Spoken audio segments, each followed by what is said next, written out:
Hello, I'm M.K.Davis.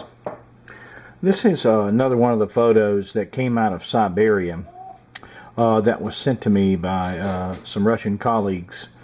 And I wanted to take a look at this particular one because it's got a lot of detail that interests me, and I'm sure it'll interest you as well.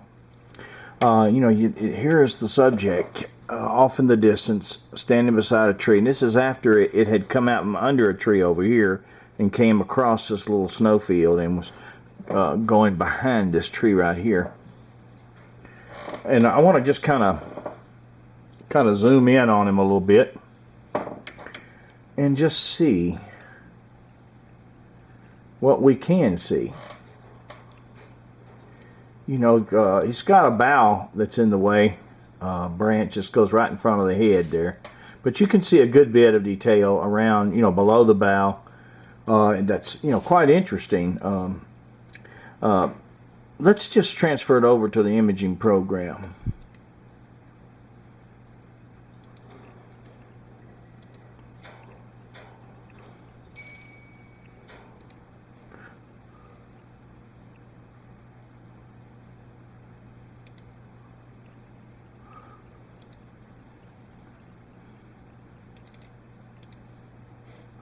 Okay, I got to get out of that. Okay, there we go. Now, let's just kind of enlarge it there. It's at 24% here.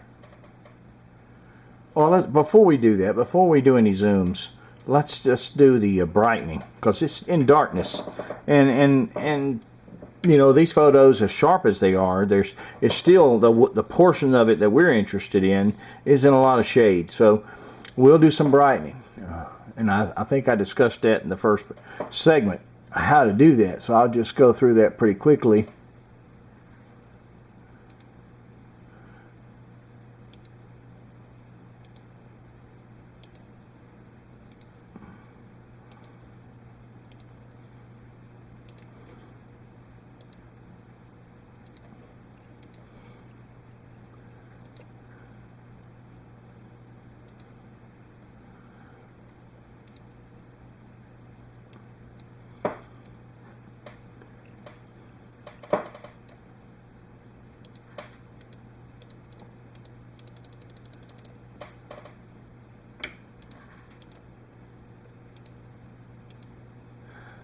Okay.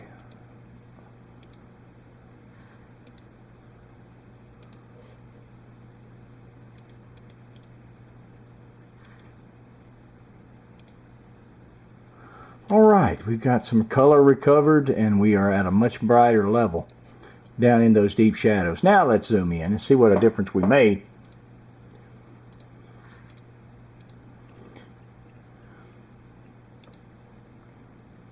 What a difference.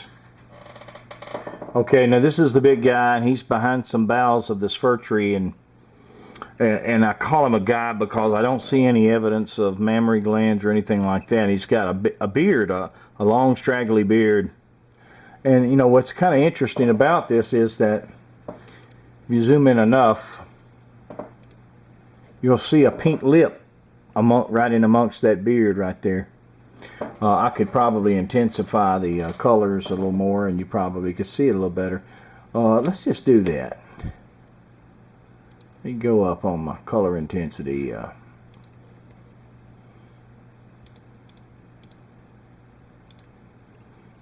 you go. It helps some. Brighten it up.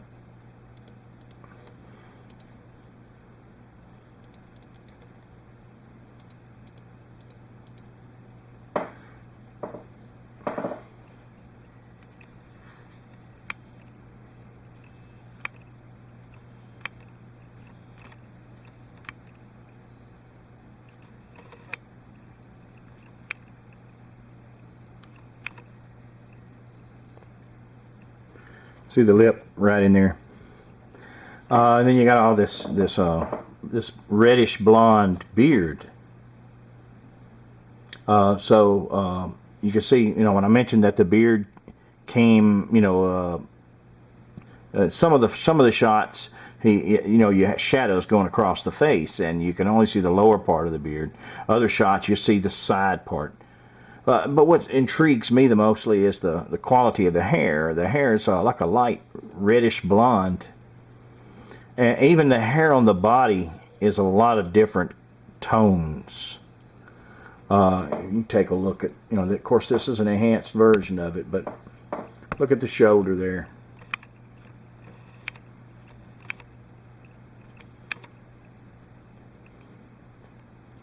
This type of hair, when you get in amongst shadows and light and shadow, you know, like down behind under a tree, or across, you know, with that snow reflecting light up, it kind of, it's got a translucent quality to it. It's reflective, or it got a sheen, and it's very conducive to hiding. It kind of takes on the quality of the background, and I see why they squat down and cover themselves up, put their chin down.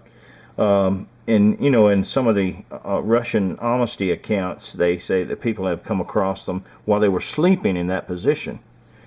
And it seems like this thing may have probably or possibly been sleeping, or I don't know. It's hard to tell with a still photo. But you know, it was in that squatted position, and when it was alarmed, it came out of there. And of course, this is after it made it across to another tree. It's been brightened up, and it's really a stunning photograph. There's a lot there. What do you think about that? The beard. What do you think about that bottom lip? The mouth's open, then everything else disappears behind the bow. Really wish that bow wasn't there. Another thing about photos like this is that, you know, in the Bigfoot world, and all the people that are interested in it, it's more now than ever. You know, there's such vague evidence. There's so few photos that are clear, that, you know, people have developed a concept in their own minds about what a Bigfoot is. And that's not just the average layman, but it's also people who are in academic circles, and they hold on to those concepts even in the face of hard evidence to the contrary. Well, that can't be a Bigfoot. A Bigfoot's an ape. Bigfoot wouldn't have a beard like that. But you know, there's a beard. You know, it's something odd. This thing is very tall, and I'll get into that in another segment. This is the problem that people had right here with the photo, is that it was kind of stovepipe. I went back and reviewed the Patterson film, and matter of fact, I'll just call that little thing up here right now. I think let's see. Here we go. There's your stovepipe leg right there in the Patterson film, just like that. Now, of course, you go down the film a little bit, and you'll find another frame that shows definition in the calf muscle. That's why a still photo doesn't really work that well for all of those type things. So if the person only saw this, he says, well, I see a stovepipe leg, so I'm not giving this the time of day. It's 30 seconds or less, he's made his mind up. But he didn't look at all there was available. If he would have seen this right here.